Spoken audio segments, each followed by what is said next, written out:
Las haciendas eran grandes estados. Algunas tenían orígenes en concesiones de tierra de los españoles, mientras que otras se hicieron de tierras que los propietarios habían comprado o robado. Eran casi totalmente autosuficientes, que hasta la Revolución funcionaron en un sistema semi-inútil.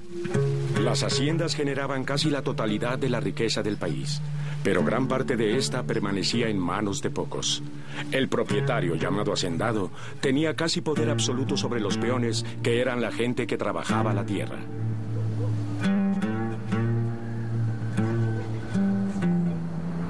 Al centro del país se localiza el estado de Morelos, que fue uno de los estados que tenía algunas de las haciendas más ricas de todo México. Muchas de ellas eran plantaciones de azúcar que eran conocidas por sus horrendas condiciones. Después de cientos de abusos, el estado de Morelos estaba listo para una rebelión. Un día en Cocoyoc, ahí en esa calle donde vivo, fue empujando a un español. ¿Qué indio? ¿Qué haces? Así con ese parado orgulloso. ¿Qué haces, indio? El indio se agacha. Usted lo ve, señor. Porque ya sabía que la opresión era grande.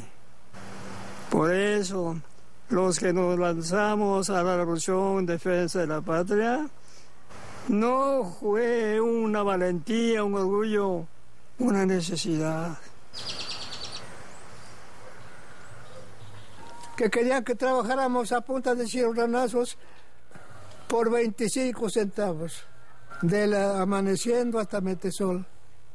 Andaban los alcapaces en las calles, que no hubiera ninguno en su casa sentado ni acostado, menos, y lo veían, vamos para afuera, ni permiso pedían los alcapaces. A punta de chicotazo, vamos a cargarse la calle, a cortar calle, por 25 centavitos. Centavitos, no pesos, como ahora. ¿Y quién iba a aguantar eso? Dígame, ¿quién va a aguantar eso? Luego resultó esa la revolución.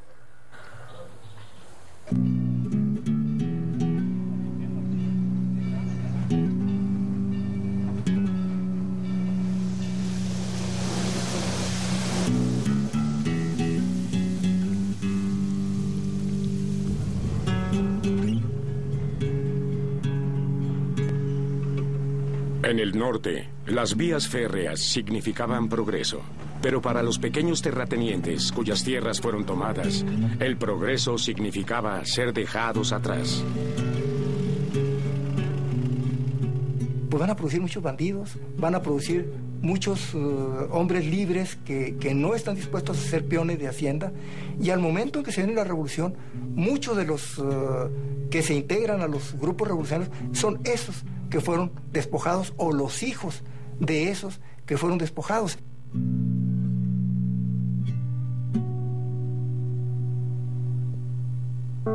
En 1908, Howard Taft es electo el 27º presidente de Estados Unidos. Una de sus metas principales era implementar lo que él llamó la diplomacia del dólar, su versión del desarrollo económico de Latinoamérica. Desafortunadamente, la administración de Howard Taft era increíblemente ignorante sobre la situación en Latinoamérica en general y específicamente en el caso de México. Su conocimiento sobre México venía de sus consejeros, quienes estaban interesados en México y en Latinoamérica con el único propósito de generar ganancias para las compañías norteamericanas.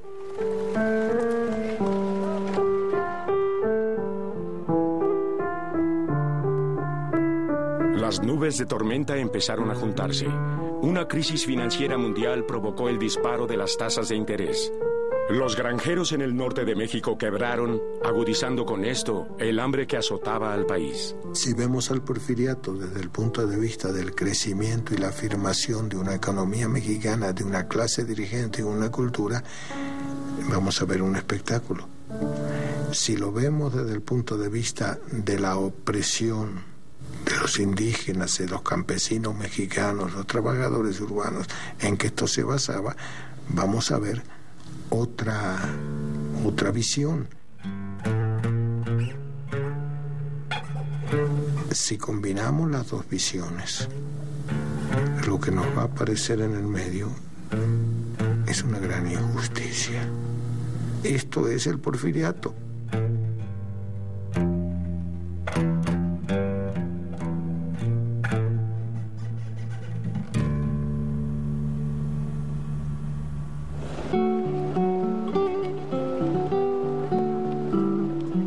En 1908, tras la entrevista a Díaz-Creelman, aparece el libro La sucesión presidencial, que critica los 30 años de la dictadura de Díaz y llama a nuevas elecciones.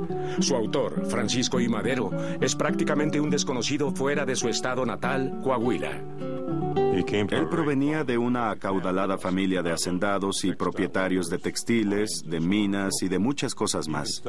Incluso había estudiado en la Universidad de California en Berkeley y en Europa. Bueno, la actitud hacia Francisco I. Madero, del pequeño círculo élite que rodeaba a Díaz, era considerarlo básicamente un excéntrico de ideas descabelladas. Se referían a él como el loquito.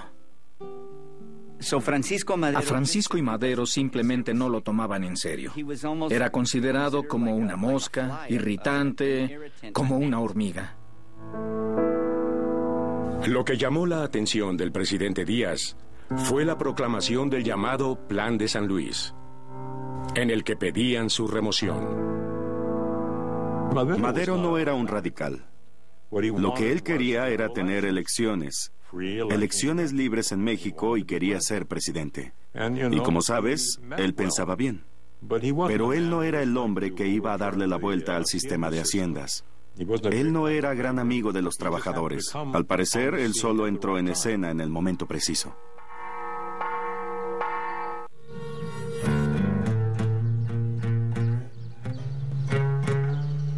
La mayor amenaza que ahora enfrentaba Díaz venía del norte, del estado de Chihuahua, donde una banda de peligrosos y agitados se tornó revolucionaria y juntó un ejército que se puso a las órdenes de Madero para derrocar al régimen de Díaz.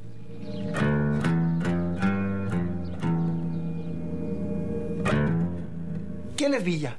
Villa es un hombre que viene de la violencia social, de la violencia justificada, vamos a decirlo de esa manera.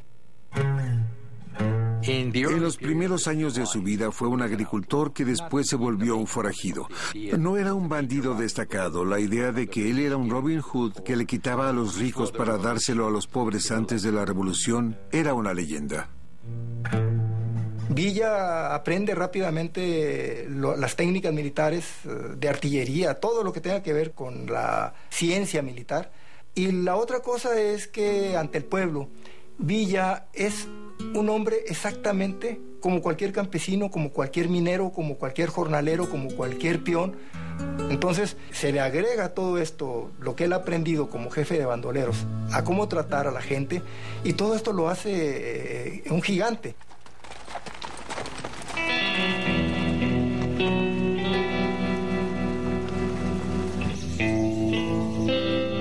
Al sur, en el